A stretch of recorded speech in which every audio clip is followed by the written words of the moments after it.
And we're live. Welcome back to Seller Sessions, Sunday Sessions. This is my 31st consecutive day. We've done this on lockdown. Today's guest is Anna Davison and Linda Candy, and we're just waiting on Liran Hirschkorn. So without further ado, Linda, welcome to the show for the first time. Can you give everyone a little bit of background on yourself, please? Okay. Well, obviously, as you say, my name's Linda Candy. I've been taking care of people's mental well-being and happiness since about 2005. I specialise in anxiety and panic attacks, but I get a lot of other general things as well. Relationship problems, people who want to progress their business, but they're frightened of public speaking, all that sort of thing. And I have quite a few tools in the box. I use CBT, which is cognitive behavioral therapy, EDMR, which is eye movement desensitization and reprocessing, which is a wonderful tool, but not many people use it. I also use hypnotherapy and NLP. So that's it in a bag. Excellent. Anna, a little bit of background on you, please. Hi, I'm Anna. I'm an Amazon seller, and I'm also a coach and mentor in an Amazon program. But a bit of background, why Danny asked me to come on this is that I was in a very abusive marriage for a long time. Got out in 2015. So since then I've been, obviously building my business, but learned a lot as regards to my mental health of my children, and, just coming on here really to share some thoughts and maybe help people really. No, it's great, and you're brave, and thank you for coming on, because I know it can be kind of tough because the mental scars, I'm sure, are still there, but the fact that you're brave enough to talk about this in the public domain needs applauding. Liran, can you hear us now? I know that you just joined. I can hear you now, and sharing this in a group and on my page, and happy to be here. Excellent. On a Mindset Sunday. Cool. Do you want to just give a quick background on you? I know most people who tune in will know you, but for those who don't, I mean, how dare they? Liran Hirschkorn. I live in New York. I've been selling on Amazon since 2014. I lead an Amazon ads agency, and starting to also. I'm starting some interesting things in the purchasing and building up brands. I'll talk more about soon, but just been involved in e-commerce and the Amazon space for a while. When did we meet, Danny McMillan? We met. We were both speaking, or I was interviewing you on a panel on stage at Retail Global Vegas. Retail Global in Vegas, 2017. 17. Yeah, and we've probably done about 45 podcasts since. Together. Yes, amazing. Yes. So thankful to be here. No, thank you. So let's just, everyone understand the concept of mental health. We know that there's a struggle going on at the moment. We know that being on lockdown, there's that compression effect. I see myself as very lucky where I am. I'm glad I'm not in that council flat from 25, 30 years ago, because I would be suffering a lot today. We know that there are families out there who maybe don't get on as well, and they've been compressed into this situation. They're in a small environment. So hopefully, these people are going to stay safe, but we know that domestic violence up in the UK by about 20%. But ultimately what today's about is to just help the people out there, if they're having trouble.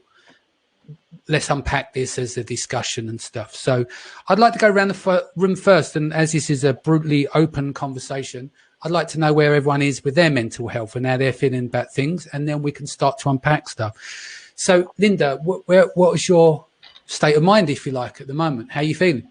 Yeah, good, actually. Really good. But like you, I'm quite fortunate where I live. I don't have to struggle for money. And I'm busy. I'm really, really busy.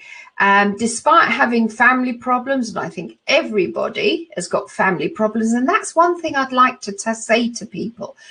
Don't believe what you see on social media. People are not telling you what's really going on in their life. They're showing you the wonderful dinner that their husband cooked, but they don't tell you about the argument they had because the dishes weren't washed or something like that. They're showing you themselves that they're all glammed up and they've got their makeup on and hair's beautiful. Hey, it's not true. They are normal people like you. And I'm truthful. Today is the first day I've taken my gym kit off for a week and I've put makeup on because that's not where my life is at the moment. I'm not meeting people. Nobody's going to knock unexpected on my door. So I don't have to look the part. And that's what I'd like to say. Don't believe everything on social media. It's not true. Don't measure yourself against it. Good. I like that. And same question to you, Anna. I actually had a really flat day yesterday. There was no reason for it. Just felt just flat and a bit fed up. I think it may be because I'm so busy in the week, and normally on a weekend I'd be going out and about.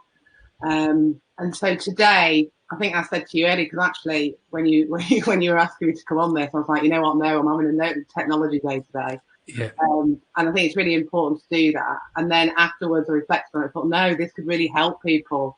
And I know by sharing my story, it does really help people. So I think I've learned over the years how to deal with if I have a bad day. And it's just literally getting outside in nature and, you know, we'll come to probably some bit more kind of things to share in a bit. But I think it's fine to say I've had a crap day. Yeah. Like Linda said, it's, you know, you see on social media all the time, everybody having these amazing days, but you know, it's not real, is it? It's Facebook, as I often say.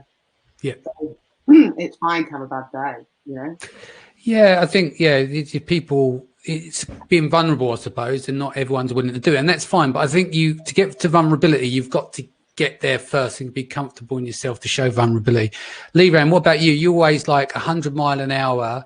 You post a lot on social, right? But you're very brutal with stuff as well at times. So where are you at the moment? And, you know, I think, is it Linda? Linda. You know, I think what you said is spot on, that, you know, people show you, including myself in some ways, but people show you the highlights, not the lowlights, right? You see the highlight reel of somebody's day, life, week, month, but you don't see everything. And although I think the more vulnerable you are in social, the more authentic you will be at connecting with an audience, if that's what you're trying to do, and people see you as real. And that's my philosophy. But, you know, I'm thankful that, like, I've been training for this. All the work that I've done mentally working on myself for the last, since I went to my first Tony Robbins event in 2009, all the work, all the time you put in, like, if you've been working on yourself, in December this past year, I went to Date with Destiny. It was a 6-day event with Tony Robbins, just working on yourself for, you know, 13, 14-hour days. All the work that I've put in, I'm very thankful for, because it's coming to be very useful right now. So I feel like I'm in a really good place. I feel like, you know, if I had to pass on any advice, it's that, including myself, a lot of us are in our head, worried about things that will never happen and are in the future, too much in the future. I think you need to think about the future, but I think you can also think about how you can control the future, and being present and being in the now, I think is super important. Even those of you that are watching this or listening to this right now, I would challenge you. Are you doing 5 other things on your phone, or are you in the moment? When you're in the moment and present, whether that's having dinner with your family or working on your business or listening to a podcast, you're going to get a hell of a lot more out of life. And I think that has helped me, in a lot of principles that I've learned along my life in the past few years have really helped me. So I'm very thankful for that. Sure, I have bad days sometimes. Sure, sometimes I have irrational fears and anxieties. But I think also having a Swiss Army knife of tools, like what I think it was Anna said, going out in nature, right? That's like a tool. You say, okay, I feel like shit, I'm going to go out in nature. This morning I woke up, I sat on my porch and just like soaked in some sun that was coming in, right? And that makes me feel good, and that can make my whole day feel better. So it's good to have a toolkit. And you know, like I've been having military mental training for this environment. Yeah, makes total sense. My turn, I suppose. This is my therapy. 31 days in a row. This makes sure I get up and become accountable. I've said this before. First couple of weeks of the lockdown, it was fucking horrible. But I knew all I had to do was get through them first 10 or 12 days and piece everything together. I knew what I had to do. I had to make a lot of decisions, and I made them all in a 12-day period, which then gives you peace of mind. And then that settled things down again. And then I think it was last week, I just had like 3 or 4 off days. I think what the point was is that I think I'd hit it so hard, and then I got to the point where it caught up. Have you ever had that? Like the after effects. So you're trying to help as many people as possible, support people, and then you don't do anything for yourself, and then suddenly you have a crash. And then I think I had a moment where I'm just trying to think about, when is it going to be over? Because even though I look out and I've got this beautiful view and I've got everything I need, you know, like they said, is like people talk about money, and your internal happiness is everything. It doesn't matter how much money you've got, or what you think when you get there, if I've got this or this shiny toy, it doesn't matter. Because even when I looked out to my beautiful view that I have every single day, even when it rains, I wasn't happy. I wasn't in a happy place. It took me about 3 or 4 days to get through that. And then I'm back in the game. Yeah. But you do go through these periods where you can't put your finger on it. And I even said to my wife, like, she said, look, what is the matter with you? Like, you're distant and everything else. And I said, I don't know. I just think I need to work on me first. Once I'm back, you'll know when I'm back, and I can help everyone else. But right now, I just need to do me. And I think that makes a lot of sense. I think it's also good to recognize that inside of you is a wheel of emotions, right? Yeah. Like, in order to feel happy, sometimes you need to feel sad, right? Like, there has to be some contrast, because you'd never get excited about anything if you just had that thing, if you never worked towards that thing, or meaning if everything was always 100%, you wouldn't appreciate it. You wouldn't appreciate everything as much, right? So yeah. I think it's recognized that it's okay to be sad or to have a tough time, but then like, how do you turn that around, and what can you do to turn that around? Like going out in nature or like exercising, but that there will never be a period where you're just like 100% happy all the time. It just doesn't exist. It's not part of human. It's not part of human nature, and it's not part of nature, right? You look at nature and you look at the seasons, right? And there's seasons where there's winter, where everything sheds, the trees don't have leaves, and then there's spring and things bloom and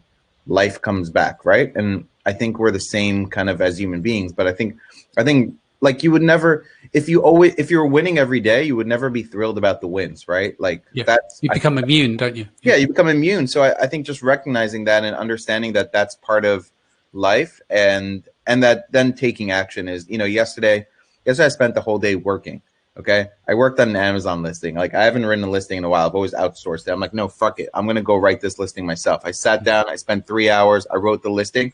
And you know what? After, I was like, that looks pretty good. I felt good because I took some action, right? Like it's like making your bed, right? Or cleaning your house, or doing something like that you can look after and be proud of what you did. And I think taking action right now, like, yeah, I understand people wanting to, sort of like take some time and sit back, but also you really need to, like, at some point get up and take action and make yourself feel proud. Look in the mirror and feel proud of who you are. And the easiest, best way to do that is take some positive actions. Can I just say there as well, when you're in that funk, we all go in that funk at time, what you need to start doing is just listen to your self-talk at that time. Often we are so clever at kicking ourselves and beating ourselves up and, oh God, I should have done this better. I should have got more likes on that broadcast I did. I should have more people watching. Where am I going wrong? Where can I tweak it? What am I doing? And we actually beat ourselves up so much. And when that happens, one of the things I would say is be kind to yourself. If I went to you, Danny, and I said to you, look, I've started this project and hey, I've been doing it 3 weeks now and I've not got where I want, you would be kind to me. You would say, hey, Linda, hang on a minute. This is what you've achieved. You've set off and you're here and you're going there. Do you know what, actually, Linda, what I'd actually say to you, and I say this to everyone, and Liran knows this as well as I do, right? When you do like podcasting, doing this, or you're building an audience or any of this stuff, you will be ignored in year one on most cases.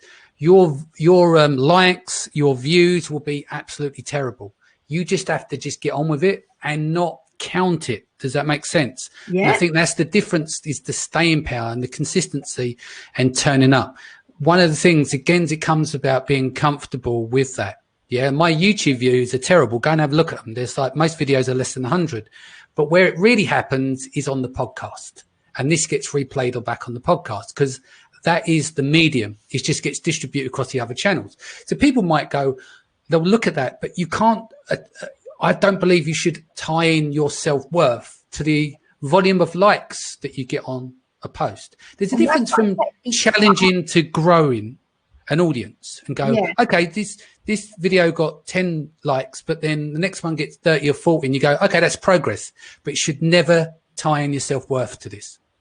No, you have to be kind to yourself. And likewise, your mind and your body, your mind and body is connected together.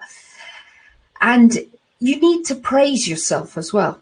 You need to mentally praise yourself, because as you praise yourself, then your mind works for you and you go forward. I mean, it's kind of like that old quote from Martin Luther King. You don't have to see the whole staircase. Just get on that first step. Yeah. And actually pat yourself on the back for that first step, whatever you're doing in life. And the first step is the hardest step. But once you take, every day I have a Peloton bike. Every day I look at that Peloton bike. I'm like, I don't want to get on the bike. But once I put on those shoes and I clip in, like, I'm there, right? I always finish the ride. I never not finish. I never don't feel good after. It's just like, put on your sneakers, put on your shoes, sit in front of your computer and get to work, open your notebook. Like, the first step is the hardest step, but it's so much easier. You really have to fight your brain and your head to take the first step. And if you can be mentally tough to do that, you're going to be mentally tough to do other things. Like, I do it on purpose. I push myself on purpose because, if I can push myself physically, when I need to push myself mentally, I'll be able to do it. Yeah, you have to step outside that comfort zone. It's so easy to stay cocooned in that comfort zone, but to grow or to achieve anything, you have to go into the scary bits. Yeah. Just going to say some hellos to the audience. So Andrew's waiting for this one for the whole week. Pat Taylor says, hi all, hope you're doing great. Dan O'Donnell is saying, good afternoon, Danny and crew, greetings from Thailand. Andrew says, greetings. And then we've got Paul Miller. Hey, Paul, hope you're well. Good day. Tiff's back. Good morning, guys and ladies. I love going out in nature too. Followed up with what she's saying is so true. We can be our own worst critics. And thanks, guys and ladies, for this. It helps keep me going. That's great. One quote I want to bring into this that I've read a couple times over the last year, but recently too, that I pulled up that kind of I think stamps a lot of what you're saying about taking the first step is, think about nature, right? Talking back to nature. So the quote is, if an egg is broken by an outside force, life ends. If broken by an inside force, life begins. Great things always begin from the inside. Like, you have inside of you a power, okay? Take the power to take the first step or to do the action or to do the hard things. The power is inside all of us. Beating yourself up is not going to give you the power, right? Yeah. So. And you'd be surprised how, like, when you think about stuff, like, I'll give you an example, and anyone in the audience can try this now. You've got negative thoughts go around your mind, yeah? What you can do is change that by creating an affirmation. And you could say something like positive mental thinking. And every time you feel that negative thought, say the words positive mental thinking over and over and over and over again. Suddenly you realize that clears. Because you can then start to take control of some of your thoughts. There's some great thought leaders, for a better word, on YouTube you can check in to deal with that, because I think that self-critical thing has a physiological point of view as well. So you could get so bad with being negative and unhappy that it affects you physically. Like you were saying, getting on the Peloton, Liran. Yep. But sometimes you don't even have the energy for that. If you've drawn yourself out so much and gone down so low, you don't have the physical energy as well. So self-talk is what can work in a number of ways, but it's so important to remember your thoughts are thoughts. And realize most of your thoughts are bullshit. You're running on a mental loop. Most of your thoughts are the same thoughts you had yesterday and the day before. And like, you can also choose, like, right, like, to look at your thoughts in a different way. Like, your thoughts are like these, they pass on a cloud, right? Just like let them pass, right? You don't have to accept the thought or take the thought in. You can also let the thoughts just pass you by. And I think that perspective can be helpful to realize that most of your thoughts are, a bunch of nonsense. And also, I think it's about perception, isn't it? Because you can be, like yesterday, I was probably having a few negative thoughts, and then today, looking back on those thoughts, there is a total different perception of them. So, and you can so easily do that. Like you said, Liran, that, you can have, if you don't have the high days, you've got to have the low days to have the high days, and it's fine. It's like, accept it. It took me ages to accept like a bad day. Now I just like accept it and not fight it, because I'm not a perfect person. And I used to do quite a lot of EFT techniques, the tapping techniques, that if you know, Linda. And Nick Ordner. Yeah, I used to I used to feel really stupid doing it, but because obviously with all my past, you're on 31 podcasts, I'm on 31 court hearings so far. So I used to, before court hearing, I used to be, doing these tapping techniques. I think that I don't know them all, but there's here. Yeah. And it was just saying little things, not maybe out loud, because I feel a bit stupid doing that, but just saying, I am a good person. I can do this. And just the pressure points that you were talking. Yeah. So look it up, EFT. I think it's really good. So if you get anxious, So a couple of things I want to talk about. Again, thank you, Anne, for coming on. I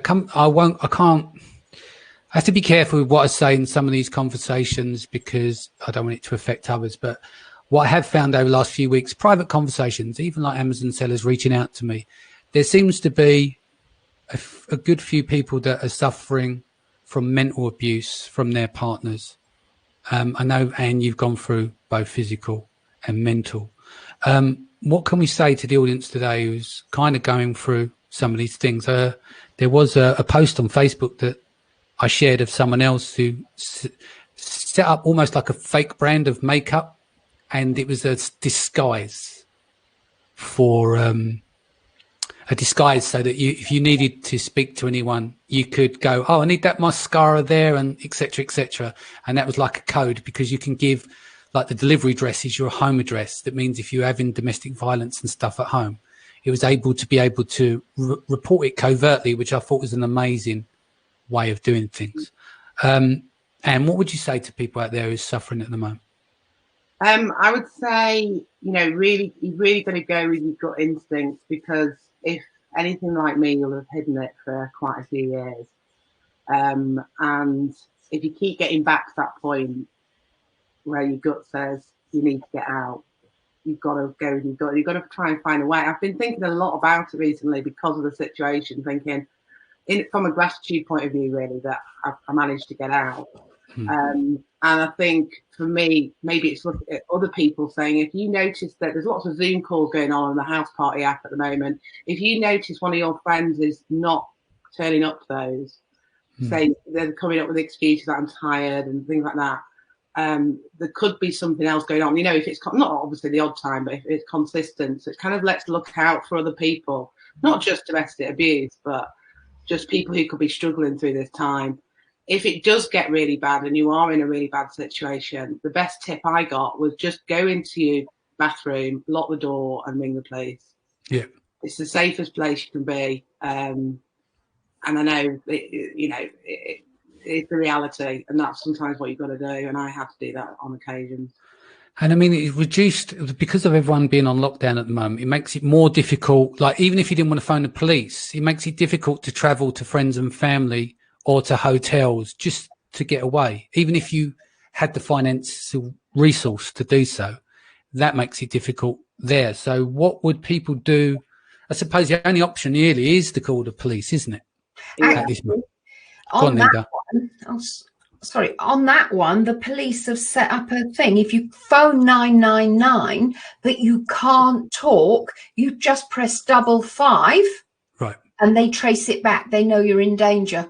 So the police have done that. And they've also said if you're actually in danger, the lockdown doesn't apply to you. Leave, wave down a policeman, go to a police station, go to a hotel, get them to call you. Just go anywhere. Go knock on a neighbour's door. If you're in danger and you can get out, just get out, and the police will back you at the moment.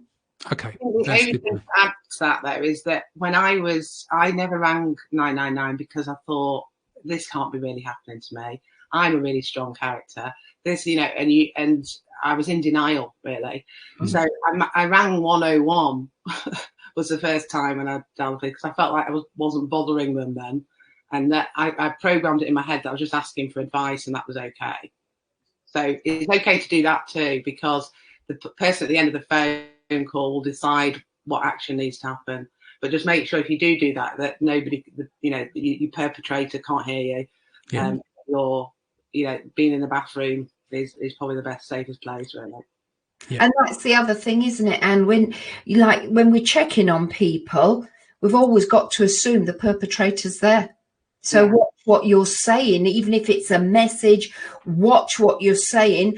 And if you can get that person, give them a code. So if you phone up and the perpetrator's there and they're wary of what you want to say, they can just say, oh, sorry, nobody of called John lives here, and they can put the phone down. So if you can get some sort of code between you working, so they know you're checking up, but the perpetrator's there, because it's not always women that are in danger. I mean, the majority of times it is, but I have known men go through physical abuse as well.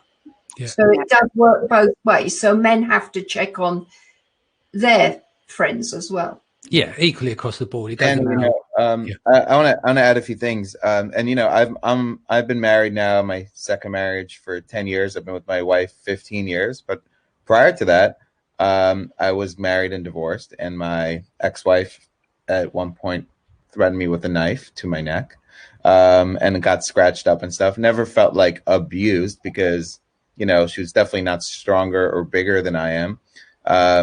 Definitely mental abuse, but at the same time, the advice I would give you is, one, I don't know what it's like to be in your shoes if you're being, abused. I imagine right now it's super difficult because you feel stuck, and maybe you feel like you can't go anywhere, or you can't do anything. What I would say is that I think in your head, you need to have the mindset that anything is figure outable, that you're not stuck, that there is a way out. Because again, I don't want to pretend like I know what it's like to be a woman that's being, in domestic violence. But I would say, imagine why a lot of women stay is they feel like they have no choice. Maybe they're, it's a finances. Maybe the kids are at home. You don't know where to go. You don't know what to do. And I would say everything is figure outable. What you need to do is write down, what can I do? Who can I reach out to? And, and like Linda and Anna said, where can you go? I was having this conversation with my wife.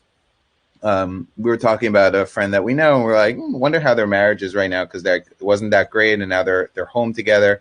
And I was like, well, if she reached out and wanted to come stay with us, I would take her in. Like, yes, there's coronavirus. I don't think she has it. She's been quarantined. Like, I would take her in my house. So there are plenty of people that in certain circumstances would absolutely take you and your kids, or whatever the situation is, would take you in right now. I think you have to first get out of this concept that you're in a place that you can't get out of, because I would imagine that's why a lot of isn't that part of the abuse as well, is that it's framed in such a way that you're being stuck, worn down until you're helpless or feel helpless. Yeah, like maybe you're not working, and how are you going to pay the bills, and what, all that is figure outable. Like, you need to have the confidence, not that you can do anything, but that you can kind of deal with any situation. And I think that's the first step to getting out of a really bad situation, and that you'll figure it out. And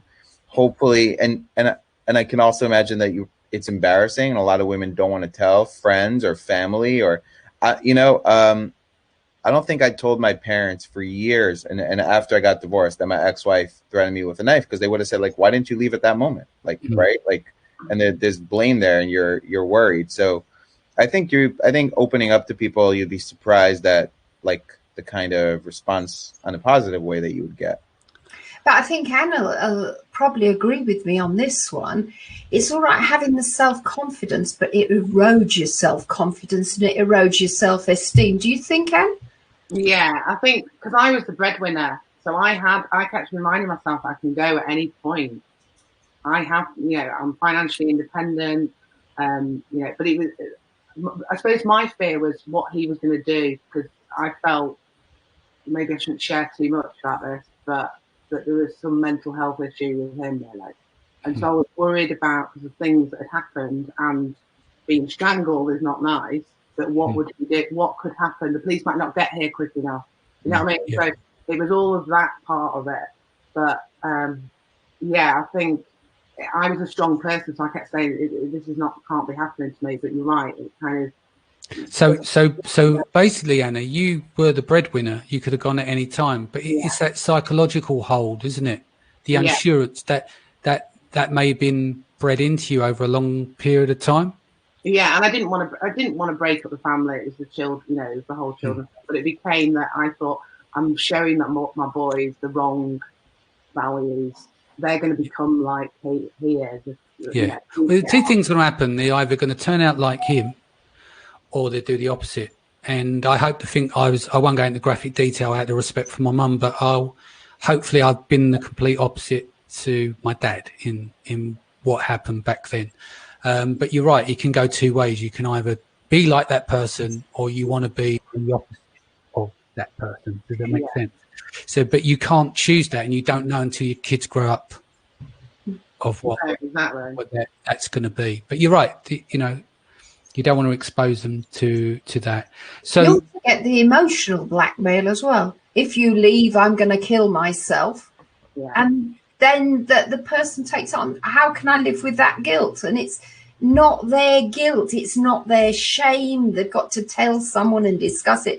But that's the other hold. You may be a breadwinner. You may be financially independent. You may not have children, but they've still got that control over your mind. And even if they're not physically abusive to you, that is still abuse. And a lot of people don't realize that. You may not have a bruise, a cut, or anything, but it is severe mental abuse that people are living with, that hold.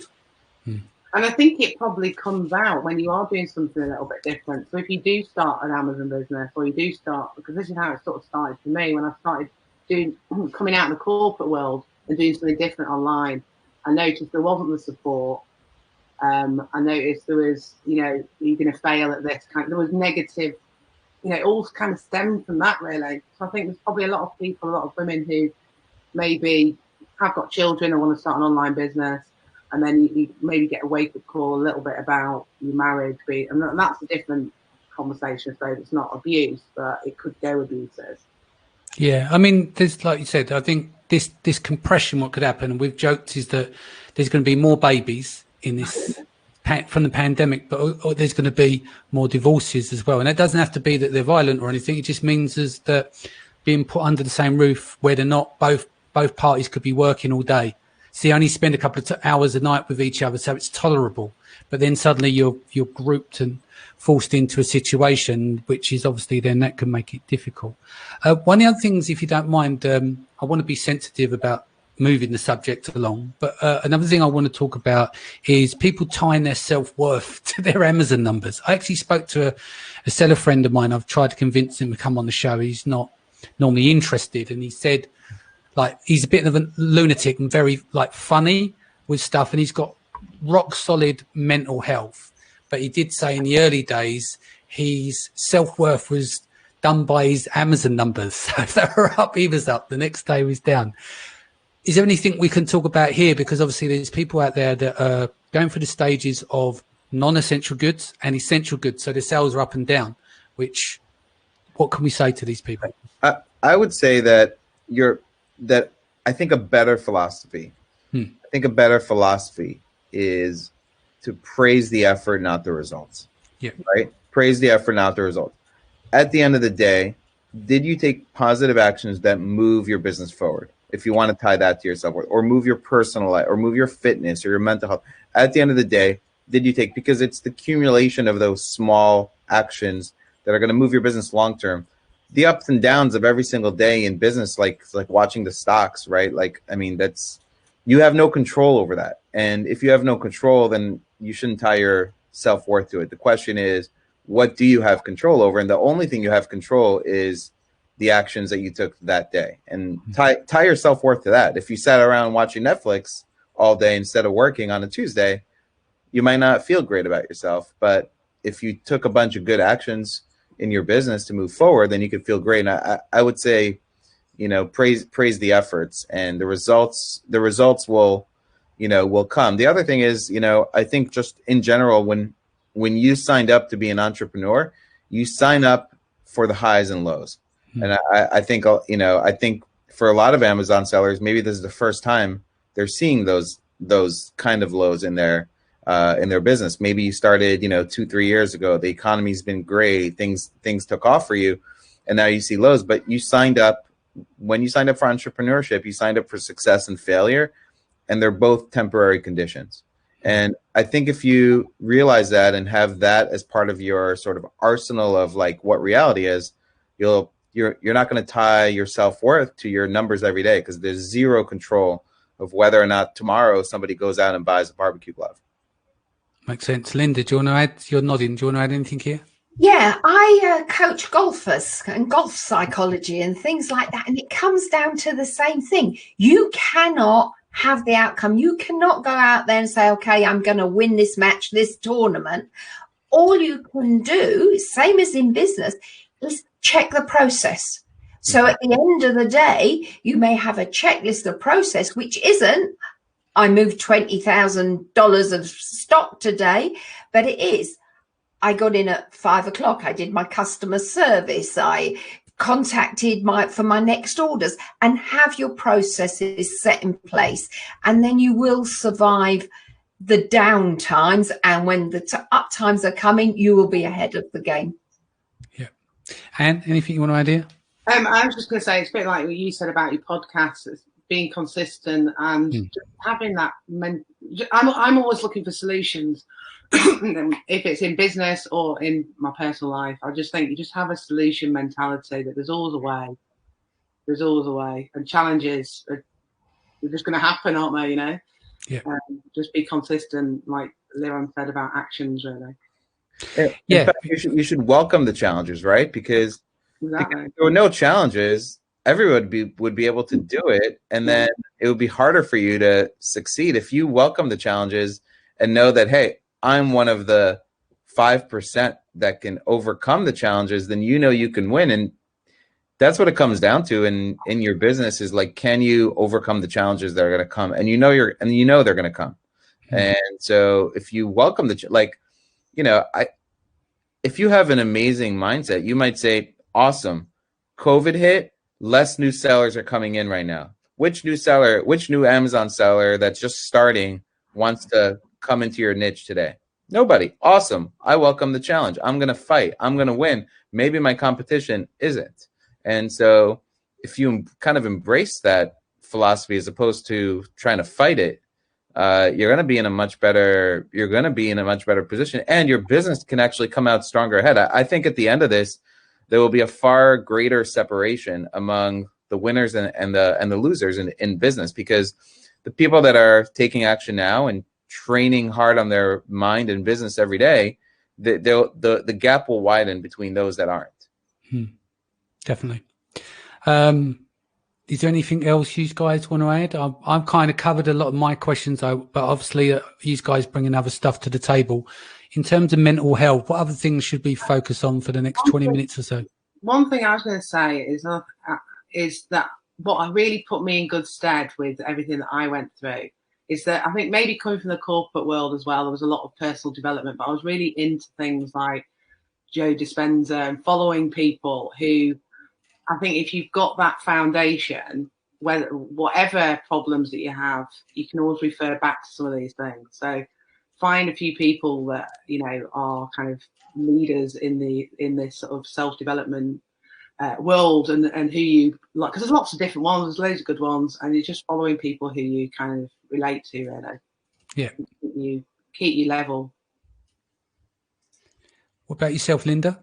Yeah, there are some people that are genuinely down, and it goes longer than 3 or 4 days, and being locked down and not being able to see family and friends actually makes it harder for them, and they may not be clinically depressed or not diagnosed, but they're verging on it.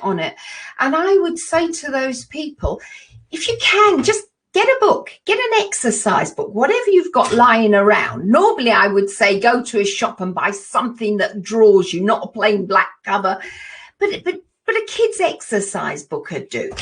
And I'd like you to set your timer for 10 minutes.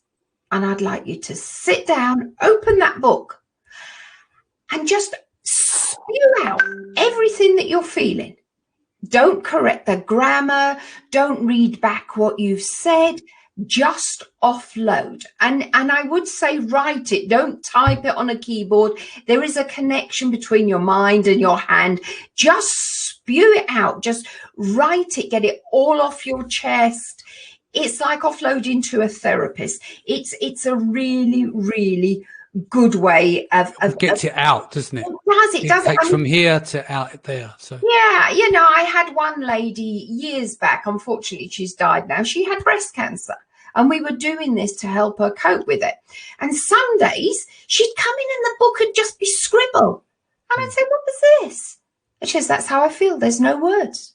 Some days she'd come and I apologise for the expletive, but it'd be fuck, in all different writing, different things, because that's how she felt. And she couldn't say it to anybody, but that got her through it. And she expressed herself. And from that was her release. Yeah. It was. Now, when you finished it, if you haven't finished your 10 minutes, stay there, because something might pop in. It doesn't matter if you've said it, you might say it again in another way. When the 10 minutes are up, shut the book and go away. But before you shut it up, just have a think. What 3 good things have happened to you that day? It doesn't matter. It doesn't have to be I won the lottery kind of wins. It could be, well, actually, do you know what? I made dinner and that dinner tasted good. Or, God, I was sitting there feeling low and my kid came and plunked a kiss on my cheek. Just little wins for the day. Just 3 good things that have happened that day that were nice. And that would help. Makes sense. Andrew probably answers his question here. We tend to control our anger and stress. Should we do the same when we're happier than normally? Should we calm down when we're over enthusiastic? Not sure how to handle times when I'm overly enthusiastic. If I'm overly enthusiastic, I want to burn that energy on all great good things and get stuff done. Because if that's not a regular thing for someone, then you should cherish that. Sorry, Liran. Yeah, I would jump in and say, one, no, being passionate, like you said, you should be like when you're in that zone. I think that's great. I think what you should do is, one, recognize that that feeling is not going to last forever and take a mental screenshot of that feeling. So when you feel badly at some point, a day or 5 days or 2 weeks later, you can go back to like, but there was this other time where I felt this amazing, and I know that feeling is going to come back at some point, whether that's tomorrow or the next day, right? Like you just know that if you have that feeling now, you can have that feeling again. And when you feel like shit, remember that feeling. But then, I mean, no, I don't think you want to calm down great feelings. Just recognize that feelings come and go. And that this over a sense of emotions is going to go. And also, what decisions are you making when you're in that state, right? If you're making decisions that you think are quick, recognize that maybe you should like write some shit down and come back to it like a day or two later before you make decisions in a state that, you know, maybe you're overly optimistic, maybe whatever it is that you're not making any rash decisions. But I think you want to control anger and stress much more than happiness and joy. Oh, yeah. Yeah, let that out. Another thing I forgot that I wanted to talk about as well is drinking and recreational drugs as well in this current climate. I mean, you've stopped smoking weed a few months ago, Liran, didn't you? Since Christmas. Obviously, that'll make an impact. One of the things I've done is I drink a lot less in the pandemic. When I go out and we go out on the road and speaking, I like to have fun, right? No bones about that. But you need to be in the right frame of mind. And I've found that since being home and the days feel longer, I'll drink once or twice a week. And the volume of drink has gone right down. I might only drink for an hour. Do you know what I mean? Instead of 4 or 5 hours over a period of time. And I've reduced the regularity, not because I'm in a bad place. I just know next day is a fucking long day with a hangover. Do you know what I mean? So it makes me readjust. So what can do with people out there? Because there are people who may not realize that 1 or 2 glasses of wine a night, they could have a histamine issue, and the hangovers and the feeling the next day could be terrible. But because they don't know what good feels like, but they're so used to drinking every day, that's their new normal. Does that make sense? So what do we say to people doing that at the moment? It's habits, isn't it? It's getting out of that habit. Because I know when I split with my ex, I was drinking quite a lot. I wouldn't say I was like, I had 2 children, so I wasn't like incapable. But I was drinking quite a bit. And actually, it was when I started having more police involvement that stopped. Because I thought, I can't be drinking wine when the police turn up, you know? Yeah.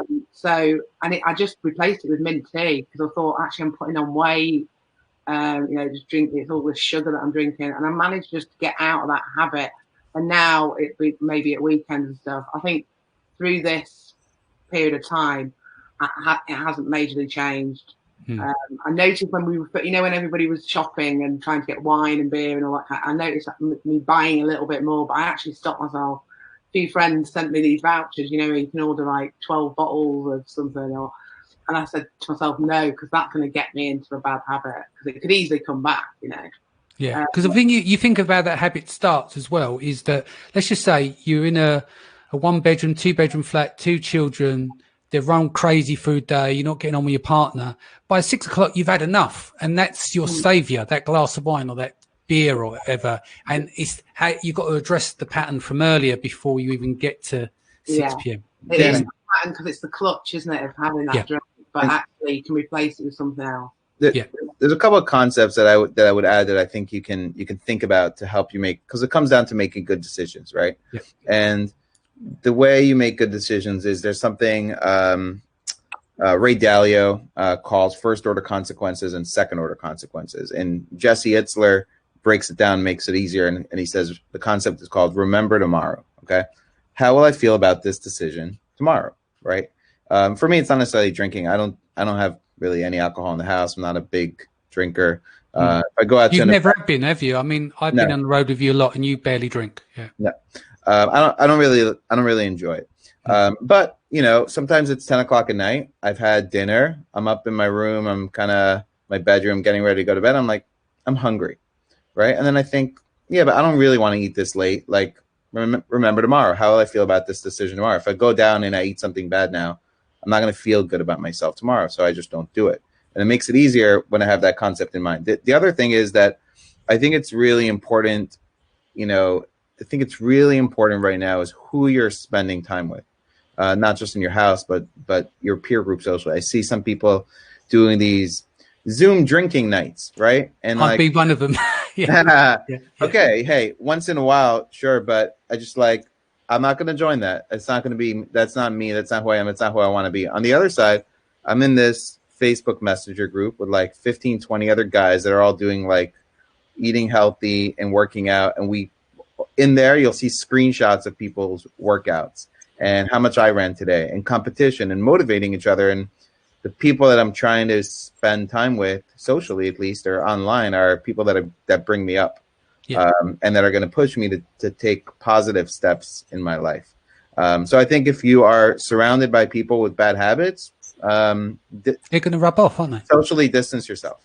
Yeah. This is what I love about when me and you can chat. Some things become the opposite end of the spectrum. Like, I'll do a drink. We call it drink champs, where we get together. It's normally about 90 minutes, so it's not even all night. But I do understand what you're saying is that I habits that you don't have, but we can still have a good, healthy conversation without either party being offended, you know? Sure. Yeah. No, it's not about offending, but I say surround yourself with people that will hold you accountable. Surround yourself. Okay. Yesterday, my wife was talking to her sister on the phone. Okay. Her sister, she doesn't watch this, so that's good.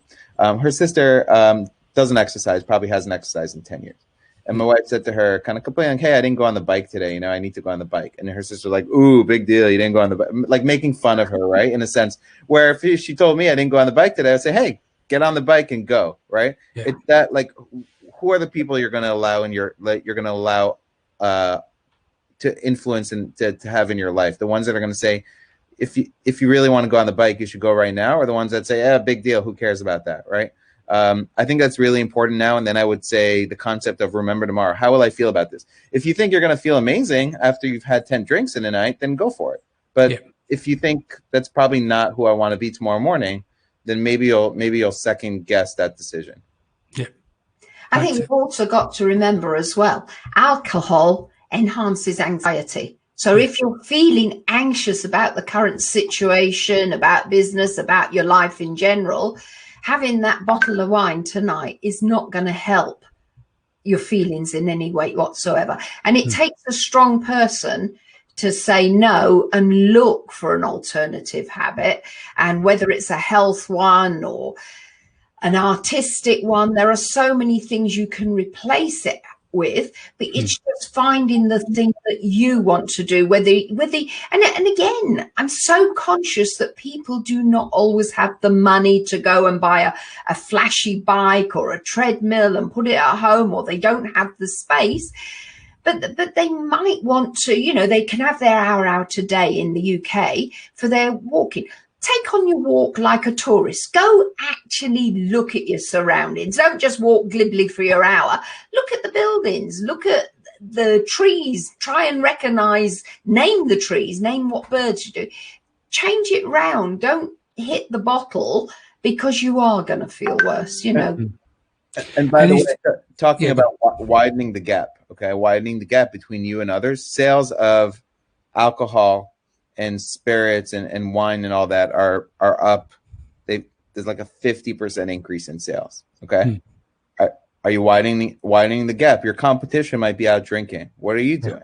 Right. Yeah. That's what I'm talking about widening the gap. Are you joining that, or are you going against the grain, doing what other people won't to get what other people won't get? Yeah.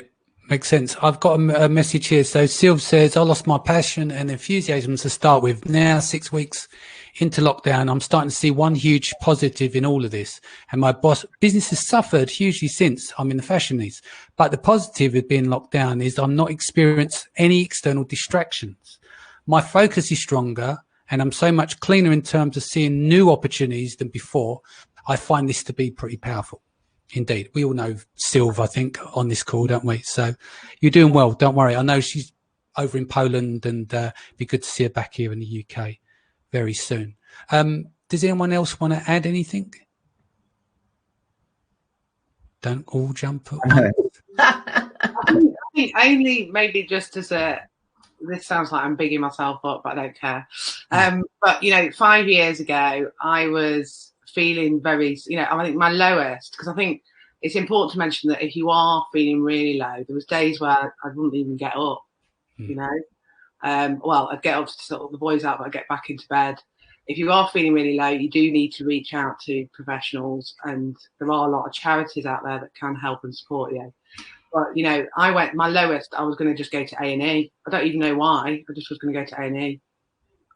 I still look back on that headspace and think, gosh, But I managed to get out. And last week I was featured in Forbes. So I just think if anybody, don't sit there and think that you can't do stuff, because you can. Because if I can, and I don't think I'm that particularly amazing, but, you can really, really go for your dreams and turn your life around. So just if you're having a bad day, tomorrow won't be as bad. And just, deep down what you got to do, whether it's you're drinking loads, whether you're in an abusive marriage, what your gut is telling you need to do. Yeah. Listen to your gut. Exactly. That's it.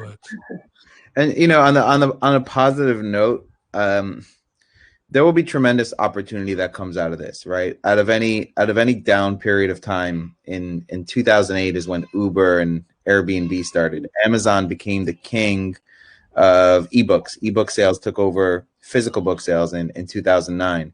I mean, you could just do an easy Google search and see all the companies that started in downtimes and recessions and depressions. In fact, Procter and Gamble started it after some kind of plague or some kind of thing. So just realize that there's actually a lot of hidden opportunity among the current times that we're in. A lot of people are not going to start businesses, are not going to follow their ideas, and we'll look back probably a year from now or 2 years from now and be like, wow, look at all this that started. And ask yourself, what is the story that I'm writing? When I look back at this period of time in the history of my life, what is the story that I'm writing? Is it the story of Netflix and chill? Or is it the story of destruction, death, depression? Or is it the story of stepping up to the challenge and rising up? You know, I think I think someone else out there would gladly trade for your problems. Just recognize there's always going to be somebody out there that would happily take your entire bag of all the problems you think you have and would trade you. So recognize that, and this is a time to really step up, be a leader, take the role model mindset. And if you can, try and practice. We haven't mentioned we mention meditation every week, right? We know it's a good thing to do. If you're not doing meditation, you don't know what you're doing, just go and find a playlist on YouTube. It's free. Lay on your bed, put headphones in. After 20 minutes, you'd be surprised how that switches up your equilibrium and what you can gain for that. So that, and practicing mindfulness, being thankful every day. Even if you think you're the worst affected person on the planet, if you can train your mind with being grateful for the little that you do have, that will give you wonderful returns on Man, Danny, if you've got internet and a computer and a phone and you're watching this, you have something to be grateful for. You got a roof over your head. You've got something to be grateful for. So we all have things we can be we can be grateful for in our life. So totally agree. If you start your day with a thank you, you're gonna have a much better day. And you know, simple things like, you know, today's going to be an amazing day. You're subconsciously programming your brain to go and do that. Your head is not. You got to be. You know, what I've learned is you got to be more in your heart than in your head, because your head is not designed to make you happy. Your head is designed to make you survive. And we have a you know, brain that's thousands of years old that's meant to either fight, flight, or freeze. And just recognize that, because that's not always what you need, and those responses are, you know, evolutionary old responses that are not designed to make you happy. You have to learn the tools to fight against that. Cool. I'm just going to make some announcements for this week. So Monday, I'm still defining what we're going to do tomorrow, but Tuesday, we're going to do pandemic PPC. Where are we with the latest numbers? On Wednesday, we're doing failed products. Liran's back again. We're going to do some funny stories and take the piss out of our failed products. And then on Thursday, you're going to do Shopify off Amazon Part 2. Friday, Awesomeness versus Seller Sessions return. So that's a co-brand with Steve Simonson. We're going to discuss 0 to 50 million in terms of building teams. And then, of course, Saturday, 26, Women of Amazon Part 6. And then Sunday, Mindset Sunday. Me and Liran haven't determined what we're going to do next week, but we'll be doing that.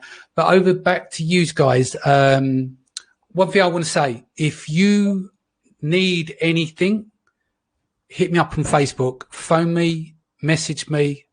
I'm there for you. I'm sure the same with you guys as well. So, Linda, how can people reach you if they're in Facebook? Facebook's the best thing. Just go and find me. They'll find me through you because I'm a friend of yours. So you track me down on Facebook, and I'm there to help. As I say, I've got so much experience. If you need just a little prod in the right direction, give me a call. Liran? If you need anything, just contact Danny. I mean, I'm on Facebook. Feel free to reach out. Cool. Anna, again, very brave. I know that you've been through a lot. Thank you for being you and saying what you've said. If people want to reach out to you and they're in a similar situation. Yeah, on Facebook, Anna Davidson. So yeah, reach out to me. I'm on Instagram as well, but Facebook is probably the best way. Great. Well, that was quite emotional, actually. So let's leave that there. I hope everyone has a wonderful day, rest of their Sunday, wherever you are in the world. I'll be back here 4:00 tomorrow. You'll see Liran a few times again this week. Ladies, thank you so much for joining us. And everyone, have a great day. Let's sign off. Thank you, Danny. Thank you. Thank you.